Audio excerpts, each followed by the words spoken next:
Kergonan, c'est un monastère bénédictin de la congrégation de Solesmes.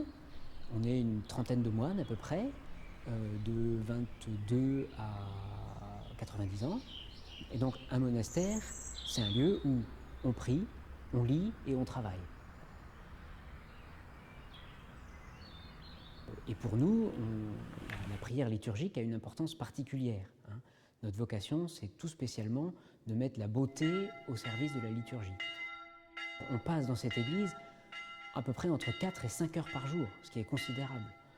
Donc on est là pour les 7 offices par jour, depuis les vigiles du matin à 5 heures du matin jusqu'au complit à 21 heures, avec bien sûr au centre la messe. Et la plupart de ces offices sont accompagnés à l'orgue et soutenus par cet instrument qui est nécessaire parce que le grégorien, c'est à la fois sa force et ses limites, c'est que c'est un chant tout uni, avec une seule voix, une monodie, et donc on a besoin un peu de soutien. Actuellement, on a un petit orgue d'accompagnement qui fait 3 jeux, qui est très bien, mais qui ne nous permet pas de jouer des morceaux et de jouer le répertoire.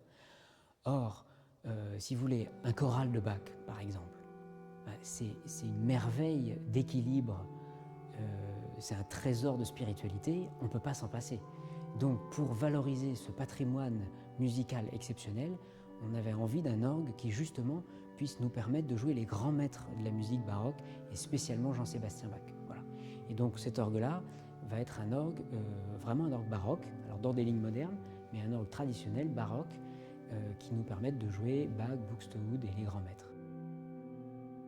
Donc l'orgue, il est en train d'être construit en atelier et on espère pouvoir le monter d'ici l'été. Et si tout se passe bien, il devrait pouvoir être opérationnel en septembre, mais aujourd'hui, on n'a pas de quoi finir de le financer.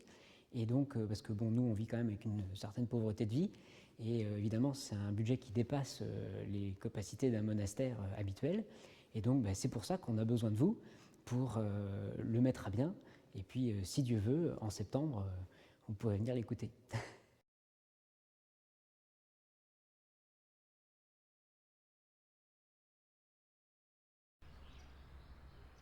Alors nous, on est au bord de l'océan. L'océan, c'est magnifique. Les foules se pressent pour venir l'été en profiter. Voilà.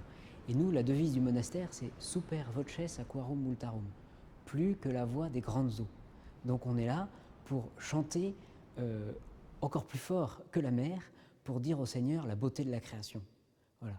Et on a envie que les gens ils soient aussi touchés par ce message. Voilà. Et qu'ils puissent rentrer dans cette louange de Dieu à partir de notre liturgie. Les moines, on est des hommes du silence et en même temps de la parole, de la méditation de la parole dans le silence, dans le temps qu'on prend pour lire longuement le texte, etc. Et dans le chant, c'est pareil. On va prendre le mot latin dans le grégorien et puis il va se dilater. On va dilater la parole pour l'exprimer au maximum. Et ça va jaillir en pure louange dans les grands mélismes. Et l'orgue, il est là pour exprimer encore plus ce jaillissement de la pure musique au-delà des mots.